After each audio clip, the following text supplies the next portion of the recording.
اعوذ باللہ من الشیطان الرجیم بسم اللہ الرحمن الرحیم وَلَقَدْ أَرْسَلْنَا إِلَى ثَمُودَ اور البتہ تحقیق ہم نے بھیجا قوم سمود کی طرف اخاہم ان کے بھائی صالحا حضرت صالح علیہ السلام کو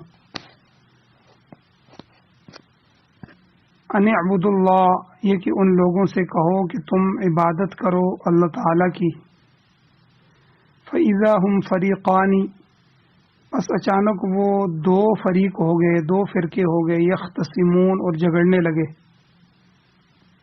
قال کہا صالح علیہ السلام نے یا قومی یا میری قوم لم تستعجلون بالسیئہ کہ کیوں جلدی کرتے ہو تم برائی کے ساتھ قبل الحسنتی بھلائی سے پہلے، بھلائی سے پہلے برائی کو مانگ رہے ہو، عذاب کو مانگ رہے ہو، عذاب کی کیوں جلدی کرتے ہو؟ لولا تستغفرون اللہ کیوں نہیں تم استغفار کرتے اللہ تعالیٰ سے، کیوں نہیں معافی مانگتے اللہ تعالیٰ سے، لعلکم ترحمون تاکہ تم پر رحم کیا جائے۔ قالو انہوں نے کہا قالوا طیرنا بکا کہ ہم منحوس سمجھتے ہیں تجھے، یعنی نبی کو کہا وبمن معک اور جو تمہارے ساتھ ہیں ان کو بھی۔ قال پیغمبر نے کہا صالح علیہ السلام نے طائرکم عند اللہ تمہارا یہ نحوست سمجھنا اور شگون یہ اللہ کی طرف سے ہے، اللہ کے پاس ہے۔ بل انتم قوم تفتنون بلکہ تم ایسی قوم ہو کہ جو فتنے میں ڈالے جاتے ہو۔ وکان فی المدینۃ اور تھے شہر میں 9 رہط 9 سردار 9 شخص یفسدون فی الارض جو زمین میں فساد کرتے تھے، ولا یصلحون اور اصلاح نہیں چاہتے تھے، اصلاح نہیں کرتے تھے۔ قالوا وہ سب جمع ہوئے اور انہوں نے کہا کہ تقاسموا باللہ اللہ تعالیٰ کی قسم اٹھاؤ، آپس میں قسمیں اٹھاؤ، لنبیتنہ واہلہ ہم ضرور رات کے وقت ان کے گھر پر حملہ کریں گے، صالح علیہ السلام کے گھر پر، وآلہ ان کو اور ان کے اہل کو ہم ہلاک کر دیں گے۔ ثم لنقولن لولیہ پھر ہم کہیں گے ان کے ولی سے، ان کے دعویدار سے کہ ما شہدنا مہلک اہلہ کہ ہم تو ان کے ہلاک ہونے کے وقت حاضر ہی نہیں تھے، یہاں موجود ہی نہیں تھے ہم۔ وَإِنَّا لَصَادِقُونَ اور بے شک ہم تو سچے ہیں۔ وَمَكَرُوا مَكْرًا اللہ تعالیٰ کہتے ہیں تدبیر کی انہوں نے بھی ایک تدبیر کرنا، وَمَكَرْنَا مَكْرًا اور پھر ہم نے بھی تدبیر کی ایک تدبیر، وَهُمْ لَا يَشْعُرُونَ اس حال میں کہ وہ شعور نہیں رکھتے تھے، وہ نہیں سمجھتے تھے۔ فَانظُرْ كَيْفَ پس تم دیکھ، فَانظُرْ آپ دیکھیں کیسا ہوا انجام، فَانظُرْ كَيْفَ كَانَ عَاقِبَةُ مَكْرِهِمْ ان کی اس تدبیر کا انجام کیسا ہوا۔ اَنَّا دَمَّرْنَاهُمْ کہ بے شک ہم نے ان کو ہلاک کر ڈالا، وقومہم اور ان کی قوم کو بھی، اجمعین سب کے سب کو۔ فَتِلْكَ بُيُوتُهُمْ خَاوِيَةٌ پس یہ ان کے گرے ہوئے گھر ہیں، بما ظلموا اس وجہ سے کہ انہوں نے ظلم کیا، ان فی ذلک لآیہ بے شک اس میں البتہ نشانی ہے، لقوم یعلمون ان لوگوں کے لیے جو جاننے والے ہیں، علم رکھتے ہیں۔ وَأَنْجَيْنَا الَّذِينَ آمَنُوا اور ہم نے نجات دی، ہم نے بچایا ان لوگوں کو جو ایمان لائے تھے، وَكَانُوا يَتَّقُونَ اور وہ متقی تھے یعنی بچتے تھے۔ سورہ نمل قرآن مجید کی 27ویں صورت ہے، اس کی آج آیت نمبر 45 سے لے کر 53 تک یہ آیات آپ کے سامنے تلاوت ہوئی ہیں، آپ نے ان کا ترجمہ سماعت فرمایا۔ سب سے پہلے ربط آیات ہیں کہ پیچھے جو مضمون چل رہا تھا، پچھلی جو آیتیں تھیں ان کے ساتھ ان آیات اس مضمون کا کیا تعلق ہے؟ گزشتہ رکوع میں اللہ تعالیٰ نے سلیمان علیہ السلام اور ان پر کیے جانے والے انعامات جو تھے ان کا ذکر کیا کہ آپ کو اللہ تعالیٰ نے بے شمار علم عطا فرمایا اور طاقت اللہ تعالیٰ نے بے شمار طاقت عطا فرمائی اور پھر بے مثال سلطنت اور حکومت اللہ نے عطا فرمائی۔ سلیمان علیہ السلام ان انعامات پر، ان احسانات پر اللہ کا ہمیشہ شکر ادا کرتے تھے۔ اب آج کے درس میں اللہ تعالیٰ نے قوم سمود کا حال بیان فرمایا ہے کہ جس کا مقصد یہ ہے کہ اہل عرب اور دوسری نافرمان قومیں ان واقعات سے عبرت حاصل کریں۔ قرآن مجید میں جو واقعات بیان ہوئے ہیں، قصے بیان ہوئے ہیں، تو وہ صرف قصہ گوئی نہیں ہے کہ سن لیا اور ایک قصہ پڑھ لیا، ایک کہانی پڑھ لی، بلکہ اللہ تعالیٰ کے کلام میں ان واقعات کو بیان کرنے کا مقصد یہ ہے کہ عربوں سمیت دوسری جتنی بھی قومیں ہیں، سب قومیں ان واقعات کو پڑھیں، سنیں اور ان سے عبرت حاصل کریں۔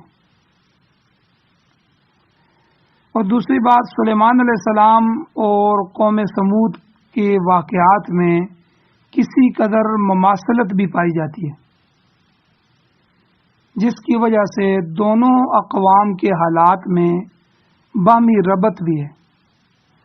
مثلا سلیمان علیہ السلام کے زمانے میں حیرت انگیز بات یہ ہے کہ اللہ نے ان کے لیے جنات کو، پرندوں کو اور ہوا کو مسخر کر دیا تھا، اور آپ جیسا چاہتے ان سے کام لیتے تھے۔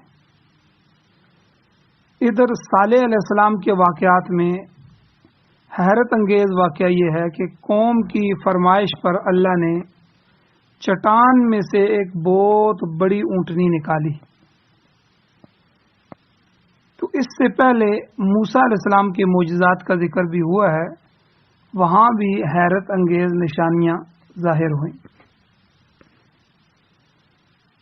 بہرحال انبیاء علیہ السلام کے تذکرے کے سلسلے میں پہلے حضرت داؤد اور حضرت سلیمان علیہ السلام کا ذکر ہو چکا ہے کہ اللہ تعالیٰ نے دونوں کو علم عطا کیا، جس سے مراد نبوت، رسالت اور وحی الہی ہے،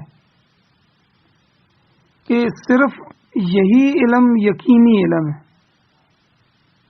یاد رکھیں، جو علم دین کا علم ہے وہ یقینی علم ہے، باقی یہ جو دنیاوی علوم ہے یہ عصری علوم ہے، ان کی ہمیں دنیا میں ضرورت ہے۔ دنیا کا نظام چلانے کے لیے ڈاکٹر چاہیے، انجینئر چاہیے، مستری چاہیے، یہ سارے جو علوم ہیں، یہ دنیا کے علوم، یہ سارے کے سارے علوم وقتی ہیں، اس لیے ان کو عصری علوم کہتے ہیں۔ تو اللہ کا جو نبوت کا علم ہوتا ہے، رسالت کا اور وحی الہی کا، یہ یقینی علم ہے۔ تو یہ جو دونوں باپ بیٹا تھے، حضرت داؤد علیہ السلام اور حضرت سلیمان علیہ السلام، یہ اللہ کے نبی تھے اور خلیفہ تھے اور حاکم وقت تھے۔ ان کے تفصیلی ذکر کے بعد اب حضرت صالح علیہ السلام کے متعلق ارشاد ہوتا ہے کہ وَلَقَدْ أَرْسَلْنَا إِلَى ثَمُودَ أَخَاهُمْ صَالِحًا، البتہ تحقیق ہم نے قوم سمود کی طرف ان کے بھائی صالح علیہ السلام کو رسول بنا کر بھیجا۔ صالح علیہ السلام بھی عظیم المرتبت صاحب شریعت، رسول اور نبی تھے۔ آپ کا ذکر اس سے پہلے بھی کئی صورتوں میں آ چکا ہے اور آئندہ بھی آخری پارے تک آپ کا ذکر خیر آئے گا۔ قوم سمود وادی حجر میں، یعنی حجر اور تبوک کے درمیان یہ آباد تھی۔ حجر سے لے کر وادی قرا تک اس قوم کی 1700 قصبات اور بستیاں آباد تھیں، جن میں حجر جو تھا یہ بڑا متمدن شہر تھا، مرکزی شہر تھا۔ یہ عام طور پر تاجر پیشہ لوگ تھے، صنعت اور حرفت بھی کرتے تھے، اور ان کے باغات بھی تھے جہاں یہ کھیتی باڑی کرتے تھے۔ صالح ابن عبید علیہ السلام بھی اسی قوم کے ایک فرد تھے، جس طرح پہلے بھی ذکر ہوا ہے۔ ان کی برادری اور قوم کے فرد ہونے کی وجہ سے ان کو قوم کا بھائی کہا گیا، کہ اللہ نے ان کی طرف ان کے بھائی حضرت صالح علیہ السلام کو بھیجا۔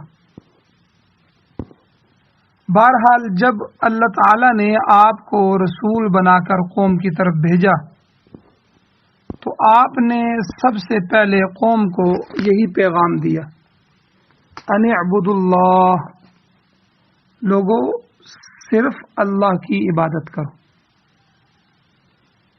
اسی اللہ کو وحدہ لا شریک مانو، اور اس کے ساتھ کسی کو شریک نہ بناؤ۔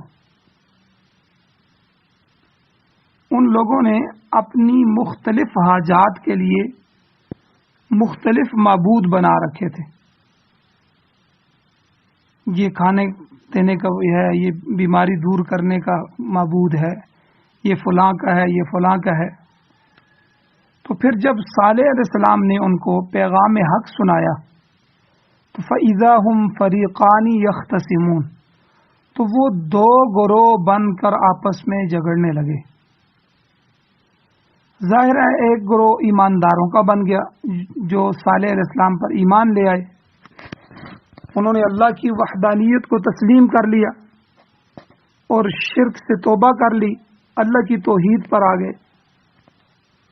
اور دوسرا گروہ جو کافروں اور نافرمانوں کا تھا، جنہوں نے صالح علیہ السلام کی بات کو قبول نہیں کیا، وہ اڑے رہے، ڈٹے رہے، اور یہ لوگ بڑے سرکش، مجرم اور گناہگار لوگ تھے۔ لہذا ان دونوں کا آپس میں الجھنا یہ ایک قدرتی امر تھا۔ البتہ اہل ایمان کمزور تھے اور تعداد میں بھی کم تھے، جبکہ نافرمان لوگ بڑے طاقتور تھے اور مغرور تھے، اور نفری میں بھی زیادہ تھے، تعداد میں بھی زیادہ تھے۔ اس چیز کا اشارہ سورہ اعراف کے اندر بھی ہے۔ اللہ تعالیٰ فرماتے ہیں قال الملأ الذین استکبروا من قومہ للذین استضعفوا لمن آمن منہم، آیت نمبر 75 ہے سورہ اعراف کی۔ اللہ فرماتے ہیں کہ مغرور اور سرکش لوگوں نے اہل ایمان مگر کمزور لوگوں سے کہا کہ کیا تم صالح علیہ السلام کی رسالت کی تصدیق کرتے ہو؟ انہوں نے مثبت میں جواب دیا، تو انہوں نے کہا کہ ہم تو نہیں مانتے بلکہ ہم تو انکار کرتے ہیں۔ جب صالح علیہ السلام ان کو آنے والے عذاب سے ڈراتے تو وہ آگے سے دھمکیاں دینے لگتے اور کہتے یا صالح ائتنا بما تعدنا ان کنت من الصادقین، سورہ اعراف کی 77 نمبر آیت۔ اے صالح، اگر تو سچا ہے، ان کنت من الصادقین، اگر تو سچا ہے تو ائتنا بما تعدنا، تو ہم پر وہ عذاب لے آ جس سے تو ہمیں ڈراتا رہتا ہے، جس کا تو ہم سے وعدہ کرتا ہے وہ عذاب لے آ۔ اس کے جواب میں صالح علیہ السلام نے ان کو نصیحت کی۔ قال، کہا صالح علیہ السلام نے، یا قومی، اے میری قوم کے لوگوں، لم تستعجلون بالسیئہ قبل الحسنہ، بھلائی سے پہلے برائی کے لیے کیوں جلدی کرتے ہو؟ تم کو اللہ تعالیٰ کی رحمت مانگنی چاہیے تھی، اللہ کی بخشش طلب کرنی چاہیے تھی۔ اللہ کی رحمت اور بخشش طلب کرنے کی بجائے اپنے اوپر عذاب کا مطالبہ کر رہے ہو۔ یہ کس قدر حماقت کی بات ہے، بے وقوفی کی بات ہے۔ لولا تستغفرون اللہ، تم اللہ تعالی سے اپنے گناہوں کی معافی کیوں نہیں مانگتے؟ لعلکم ترحمون تاکہ تم پر رحم کیا جائے. اگر اللہ کی طرف رجوع کرو گے اور برائیوں سے باز آ جاؤ گے تو اللہ تعالیٰ تم پر رحم فرما کر تمہاری سابقہ کوتاہیوں، لغزشوں اور غلطیوں کو معاف کر دے گا. مگر تم الٹا عذاب کا مطالبہ کر رہے ہو. کتنی عجیب اور نقصان دہ بات ہے. اس قسم کی الٹ دماغی جو تھی صرف قوم سمود کا یہ حصہ نہیں تھا، بلکہ دیگر نافرمانوں نے بھی ایسا ہی مطالبہ کیا. چنانچہ آپ دیکھیں شعیب علیہ السلام کی قوم نے بھی آپ سے یہی مطالبہ کیا تھا. سورۃ الشعراء کی آیت نمبر 187 میں ہے کہ فَأَسْقِطْ عَلَيْنَا كِسَفًا مِّنَ السَّمَاءِ إِن كُنتَ مِنَ الصَّادِقِينَ، کہ اے شعیب اگر تو سچا ہے تو ہم پر آسمان کا کوئی ٹکڑا گرا دے. آسمان گرے ہم پر تو ہمیں دکھا دے. اور یہی بات حضور علیہ السلام کے زمانے کے مشرکوں نے بھی کہی تھی. سورہ بنی اسرائیل کی آیت نمبر 92 ہے کہ فرمایا، کیا کہا تھا کہ او تسقط السماء كما زعمت علینا کسفا، کہ ہم پر آسمان کا کوئی ٹکڑا گرا دو. جیسا تم گمان کرتے ہو کہ آسمان گرے گا تو گراؤ آسمان. تو اس قسم کی باتیں وہ غرور کی وجہ سے کرتے تھے اور تکبر کی بنا پر کرتے تھے، اور وہ سمجھتے تھے کہ ہمارا کوئی بھی کچھ نہیں بگاڑ سکتا اور ہم اس طرح عیش و عشرت میں رہیں گے، عیش و عشرت کرتے رہیں گے. مگر یاد رکھیں جب کسی قوم پر عذاب آیا تو پھر ان کی جڑ بنیاد ہی اکھاڑ کر رکھ دی گئی، پھر اس قوم کو ختم کر دیا گیا. اللہ کے ہر نبی نے اپنی اپنی قوم کو محبت اور پیار کے انداز میں سمجھانے کی کوشش کی، مگر وہ نہیں مانے.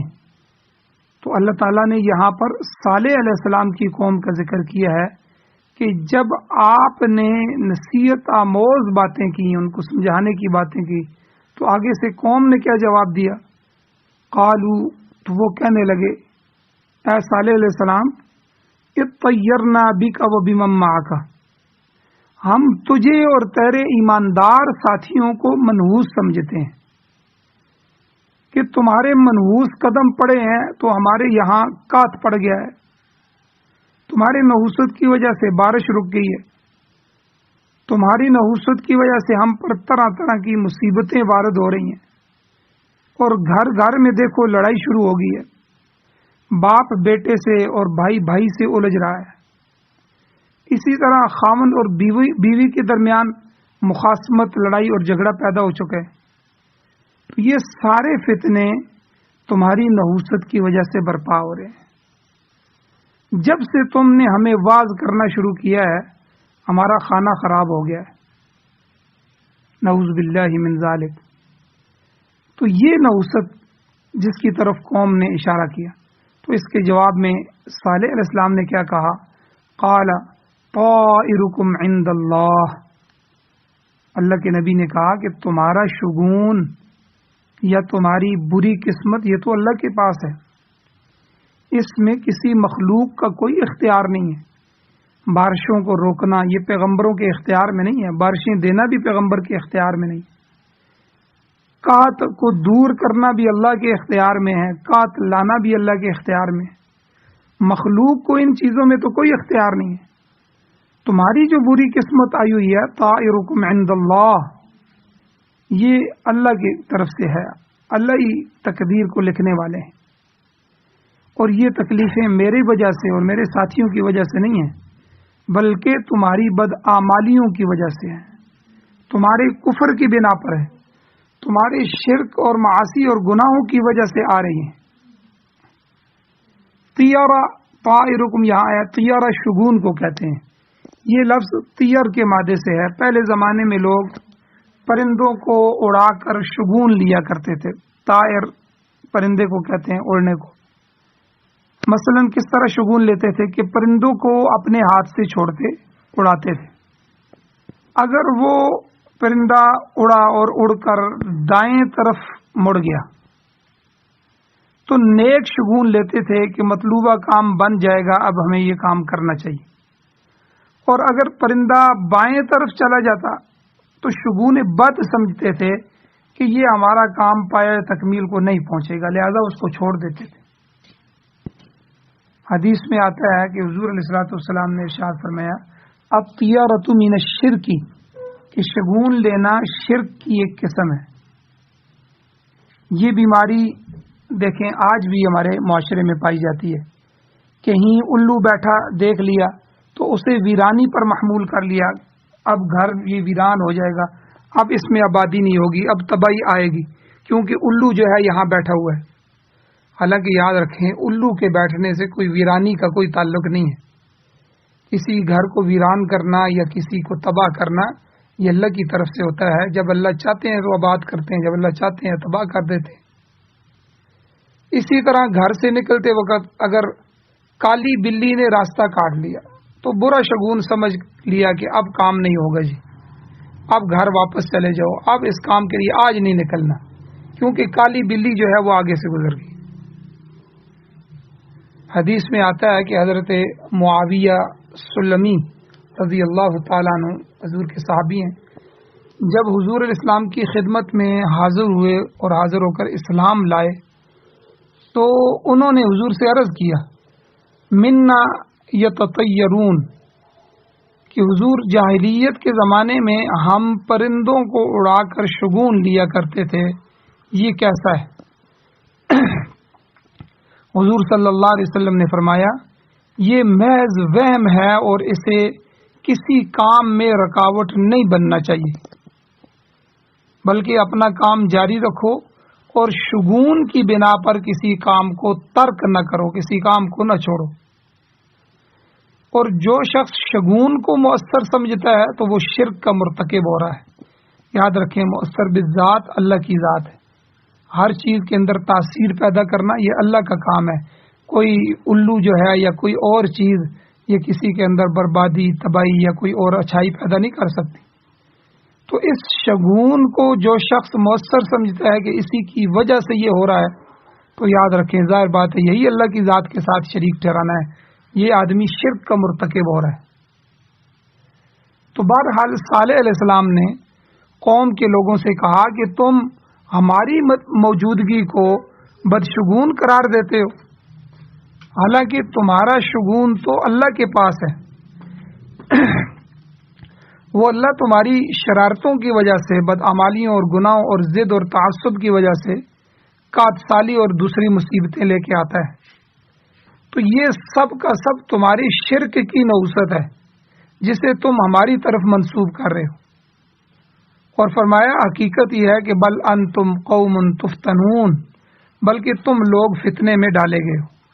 اللہ تعالیٰ نے تمہیں آزمائش میں ڈال رکھا ہے مگر تم یاد رکھو ناکام ہو رہے ہو.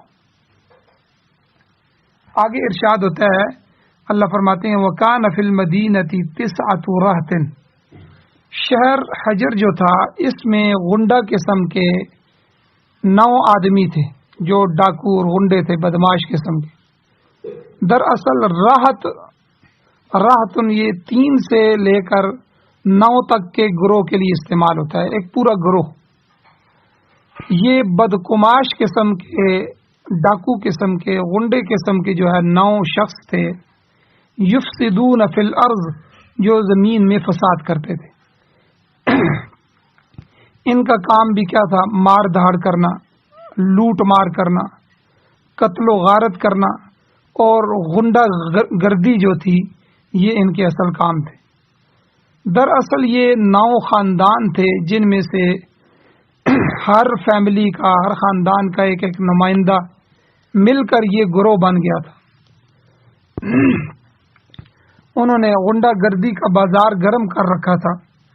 آج کی اصطلاح میں انہیں جو ہے بدماش کہا جا سکتا ہے. تو یہ لوگ نہ صرف معاشرتی طور پر گندے لوگ تھے، بدکماش تھے، بلکہ کفر اور شرک میں بھی بڑے ہوئے تھے. اور اللہ کے نبی صالح علیہ السلام کے بدترین دشمن بھی یہی تھے. صالح علیہ السلام کا سارا واز جو تھا، ساری نصیحت اور بیان ان غنڈوں کے خلاف جاتا تھا، اور وہ سمجھتے تھے کہ اگر لوگ ان پر ایمان لے آئے تو پھر ان کی چودراہٹ اور غنڈہ گردی ختم ہو کر رہ جائے گی۔ پوری دنیا کی تاریخ اٹھائیں، تاریخ عالم میں جو لوگ نبیوں کی مخالفت کرتے رہے ہیں وہ اسی قسم کے لوگ تھے۔ آپ دیکھیں ابو جہل اور ابو لہب، یہ اسی طرح کے لوگ تھے، اور اسی طرح آج بھی حق کے مقابلے کے لیے ایسے لوگ پیش ہوتے ہیں۔ یہی لوگ ہیں جو نفاذ اسلام کی مخالفت کرتے ہیں، کیونکہ اسلامی قانون نافذ ہونے سے سب سے پہلی زد انہی لوگوں پر پڑتی ہے، اور ان کو اپنی بدماشیاں یہ ترک کرنا پڑتی ہیں، چھوڑنی پڑتی ہیں۔ تو بہرحال فرمایا کہ یہ 9 بدماش آدمی تھے جو زمین میں فساد کرتے تھے، ولا یصلحون، اور اصلاح نہیں کرتے تھے، یعنی فتنہ اور فساد کی بخکنی کر کے زمین کو امن کا گہوارہ نہیں بننے دیتے تھے۔ بعض لوگ آپ نے معاشرے میں دیکھے ہوں گے جو خود برے ہوتے ہیں اور برائی کو رواج دیتے ہیں، اور جو لوگ ان کے راستے میں رکاوٹ بنے ان کو ہٹانے کی کوشش کرتے ہیں، اور کبھی بھی جو ہے وہ زمین میں امن نہیں پیدا ہونے دیتے۔ تو یہ بدقماش آدمی جو تھے یہ صالح علیہ السلام کو اپنے راستے کی سب سے بڑی رکاوٹ سمجھتے تھے، چنانچہ انہوں نے آپ علیہ السلام کے خلاف منصوبہ بندی کی۔ قالو، وہ کہنے لگے کہ تقاسموا باللہ، کہ اللہ کے نام کی قسمیں اٹھاؤ، لنبیتنہ واہلہ، کہ ہم صالح علیہ السلام اور آپ کے گھر والوں کو رات کے وقت حملہ کر کے ان کا کام تمام کر دیں گے۔ ظاہر ہے کہ اگر یہ قتل ہو گئے تو پھر آپ کے خاندان والے آپ کے خون کا دعویٰ کریں گے، وہ خاندان والے بیٹھے تو نہیں رہیں گے، وہ تو اٹھیں گے۔ ایسی صورت میں کیا ہوگا؟ ثم لنقولن لولیہ، ہم آپ کے دعوے داروں سے، آپ کے ولیوں سے کہہ دیں گے کہ ما شہدنا مہلک اہلہ، کہ ہم تو آپ کے گھر والوں کی ہلاکت کے وقت موجود ہی نہیں تھے، ہمیں کیا معلوم کہ کس نے شب خون مار کر ان کو ہلاک کر دیا۔ اور ساتھ ان کی یقین دہانی کے لیے یہ بھی ان کو کہیں گے وَإِنَّا لَصَادِقُونَ، ہم اپنی بات میں بالکل سچے ہیں۔ تو بہرحال اللہ نے فرمایا وَمَكَرُوا مَكْرًا، ان لوگوں نے بھی ایک تدبیر کی، مگر مخفی تدبیر کو جو ہے، مخفی کو جو ہے نا تدبیر کو یہ کہتے ہیں مکر، یعنی ایسی چال چلنا جس کو لوگ آسانی سے سمجھ نہ پائیں، مکر اس کو کہتے ہیں۔ تو ان کا منصوبہ یہ تھا کہ کسی طرح صالح علیہ السلام کو ہلاک کر دیا جائے۔ تو آپ علیہ السلام رات جو ہے وہ اکثر مسجد میں گزارتے تھے اور وہاں اللہ تعالیٰ کی عبادت میں مصروف رہتے تھے۔ ان بدماشوں کا خیال تھا کہ رات کو مسجد پر حملہ کر کے صالح علیہ السلام کا کام تمام کر دیا جائے، ختم کر دیا جائے ان کو، اور قتل کر دیا جائے۔ بعض کہتے ہیں کہ آپ کے گھر پر شب خون مارنے کا پروگرام بنایا تاکہ آپ کو اور آپ کے اہل خانہ کو بیک وقت ختم کر دیا جائے۔ اللہ تعالیٰ نے فرمایا کہ انہوں نے بھی ایک تدبیر کی، وَمَكَرْنَا مَكْرًا، ہم نے بھی ایک تدبیر کی، اور ہماری تدبیر ایسی تھی کہ وَهُمْ لَا يَشْعُرُونَ، جس کا وہ شعور ہی نہیں رکھتے تھے، یعنی ہماری منصوبہ بندی کی وہ گرد تک بھی نہیں پہنچ سکتے تھے۔ چنانچہ جب یہ لوگ رات کے وقت حملہ کرنے کے لیے نکلے تو اللہ نے انہیں راستے میں ہی ہلاک کر دیا، اور یہ صالح علیہ السلام تک پہنچنے ہی نہیں پائے تھے۔ تو ان لوگوں کی ہلاکت کے متعلق 3 قسم کی روایات ملتی ہیں، تفسیری روایات۔ ایک یہ کہ ان پر آسمان سے پتھر برسائے گئے، دوسری روایت یہ کہ ان پر اوپر سے ایسی چیخ مسلط کی گئی جس سے ان کے جگر پھٹ گئے اور وہ ہلاک ہو گئے، تیسری روایت یہ ہے کہ ان کو زمین میں دھسا کر ہلاک کیا گیا۔ تو بہرحال یہ تفسیری روایات ہیں، ان میں سے کسی طریقے سے بھی ان کو ہلاک کیا گیا ہو تو یہ 9 آدمی تو اس طرح مارے گئے، اور باقی جو نافرمان تھے ان کے متعلق سورہ ہود میں آتا ہے کہ اللہ تعالیٰ نے ان سے فرمایا کہ تمتعوا فی دارکم 3 ایام ذالک وعد غیر مکذوب۔ سورہ ہود کی آیت نمبر 65 ہے۔ اللہ نے کیا فرمایا کہ اپنے گھروں میں 3 دن تک فائدہ اٹھا لو، 3 دن ہے تمہارے پاس، کھا پی لو، جو مرضی کرنا ہے کر لو۔ اور ذالک وعد، یہ ایسا وعدہ ہے غیر مکذوب جو جھوٹا نہیں ہوگا، جھٹلایا نہیں جائے گا۔ چنانچہ پھر ایسا ہی ہوا کہ 3 دن کے بعد ساری قوم ہلاک ہو گئی۔ ایک سخت کڑک اور زلزلے نے انہیں آنکھوں دیکھتے اس طرح الٹا کر رکھ دیا گویا کہ وہ کبھی وہاں آباد ہی نہیں تھے۔ اللہ نے فرمایا فانظر کیف کان عاقبۃ مکرہم، پھر دیکھو نا ان کی تدبیر کا، ان کے مکر کا کیا انجام ہوا۔ انا دمرناہم وقومہم اجمعین، ہم نے ان کو بھی اور ان کی قوم کو بھی ملیا میٹ کر کے رکھ دیا، کسی کو بھی زندہ نہیں چھوڑا۔ ان کی بستیاں نشان عبرت بن چکی تھی، اور آج بھی ان بستیوں میں سے گزرے تو ان کے کھنڈرات ہمیں سبق دے رہے ہوتے ہیں کہ یہ وہ قومیں تھیں جنہوں نے اللہ تعالیٰ کے نبی کو جھٹلایا اور اللہ تعالیٰ کی نافرمانی کی، اللہ نے ان پر عذاب بھیجے۔ تو اللہ یہی کہہ رہے ہیں فَتِلْكَ بُيُوتُهُمْ خَاوِيَةٌ بِمَا ظَلَمُوا، پس یہ ہیں، دیکھو نا، یہ ہیں فتل کا، یہ ہیں ان کے گرے پڑے گھر، ان کے خراب اور تباہ شدہ گھر۔ اور اللہ کہتے ہیں یہ ہم نے ظلم نہیں کیا، بِمَا ظَلَمُوا، اس وجہ سے کہ انہوں نے ظلم کیا۔ اور یہ جو قوم تھی یہ بڑے صناع اور سنگ تراش لوگ تھے، پہاڑوں کو کھود کھود کر عالیشان نقش و نگار والے مکان بناتے تھے۔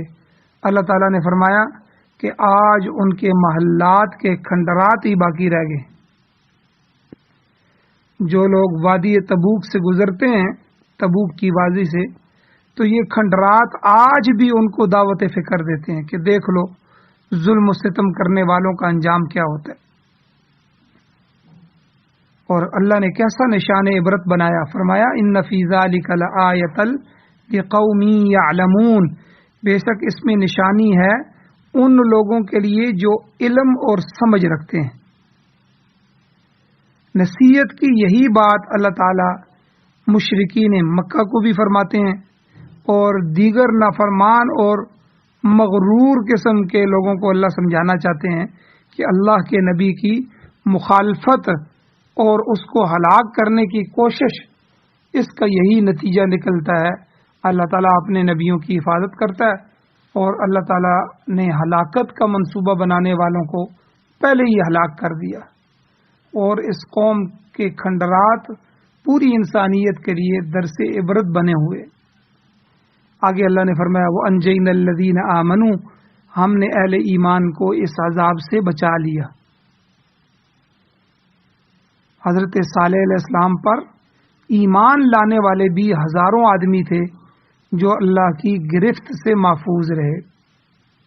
ایک تو وہ ایمان لانے کی وجہ سے بچ گئے، اور ان کی دوسری صفت یہ تھی وَكَانُوا يَتَّقُونَ، کہ وہ کفر، شرک اور معاصی سے، گناہوں سے بچتے تھے۔ حدود شرع جو ہے، شریعت کی حدود کی حفاظت کا نام ہی تقوی ہے۔ انہوں نے ایمان لانے کے بعد تقوی کو اختیار کیا، اور اس طرح عذاب الہی سے بچ گئے، جبکہ باقی ساری قوم ہلاک کر دی گئی۔ اللہ تعالیٰ سے دعا ہے اللہ ہمیں عمل کی توفیق عطا فرمائے، اللہ تعالیٰ ہمیں بھی قرآن و سنت پر عمل کرنے کی توفیق عطا فرمائے، اللہ ہمیں اور ہماری نسلوں کو بھی اپنے عذاب سے، اپنی ناراضگی سے محفوظ فرمائے۔ وآخر دعوانا